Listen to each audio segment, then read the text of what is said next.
Hey everyone, this is David, and I wanted to go through kind of a simple explanation of what I think core training really looks like, and really the utility of it. What's it for? What's the point? And so let's start by defining the core.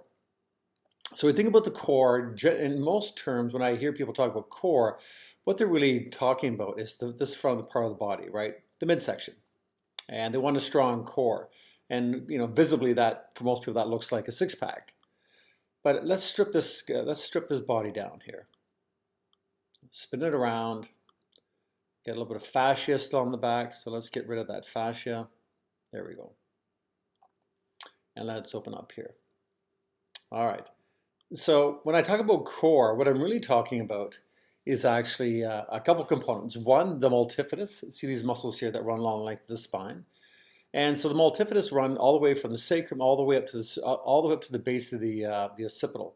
If I go up here, you see how high that runs up? Okay, so that's just running all the way up the length of the spine, right to the base of the skull. And here, let me bring it up here just so I can show you just how far this travels up here. Right up to the base of the skull here, right up to the cervical atlas. Right? So that's our multifidus, right? Very, very long muscle, and really quite an important one.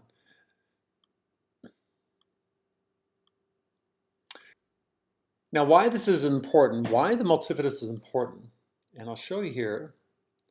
And this is something I discovered many, many years ago, and it really changed the way I looked at training, is that the multifidus co-contracts. So the multifidus, of course, it's an intersegmental stabilizer, right? Runs the length of the spine, which we obviously can see, from cervical spine right down to the sacrum. So it actually, so it runs the whole length of the spine.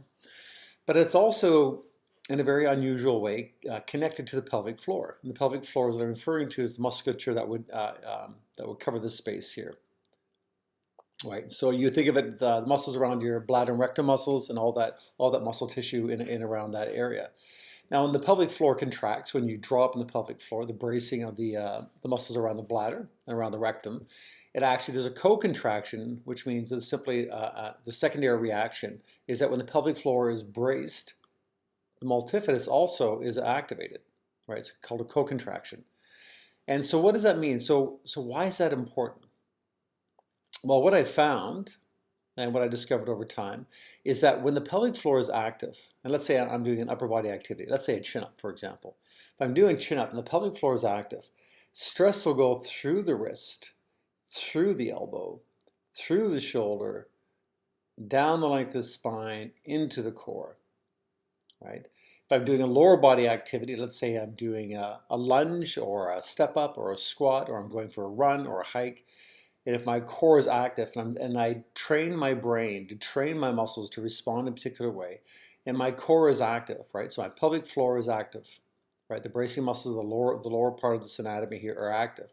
Then when my foot strikes the ground, stress goes through the wrist, or through the ankle, pardon me, through the knee, through the hip, and it finds its way back into the core.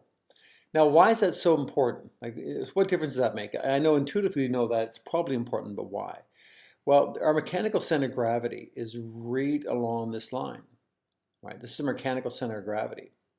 Now, when you were a baby and you're learning how to walk and squat, you begin to understand this. And if you ever watched, of course, you ever watched your child, if you've had one, or somebody else's child, watch them walk. They get a wide stance, they're kind of waddling along, and they squat perfectly. It's the same way we try to get all our clients to squat.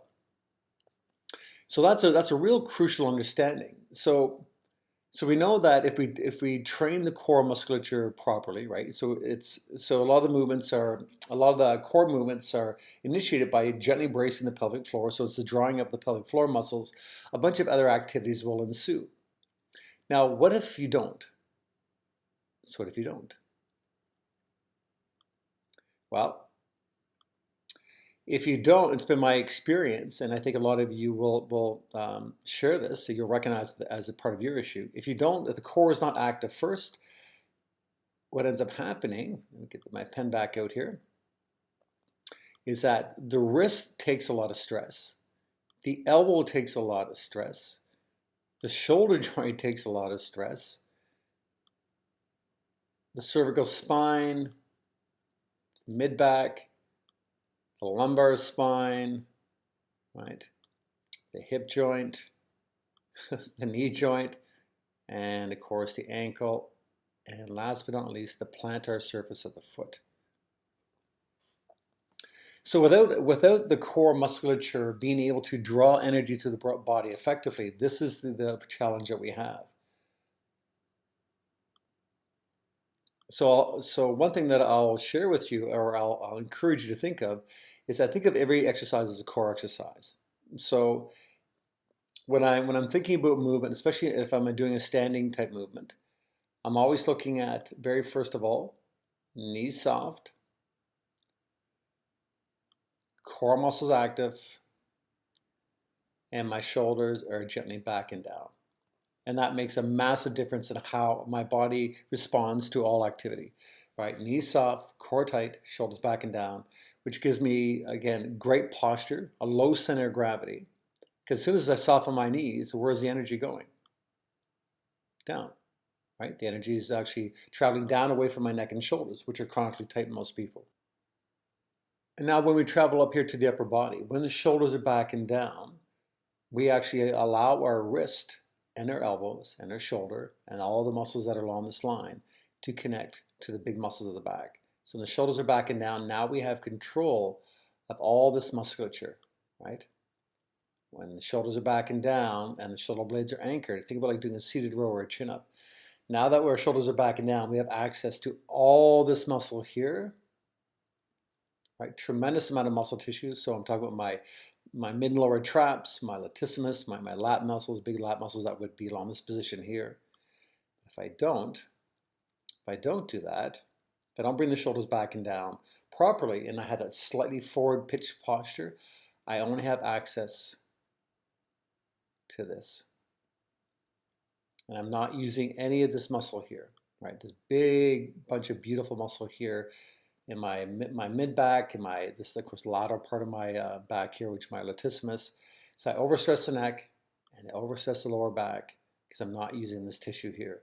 And all that's required to wonderfully access these big muscles behind you, of course, is to bring those shoulders in and down, which of course generates beautiful posture. Hopefully that's not too convoluted. Hopefully it makes a little bit of sense. But think about it.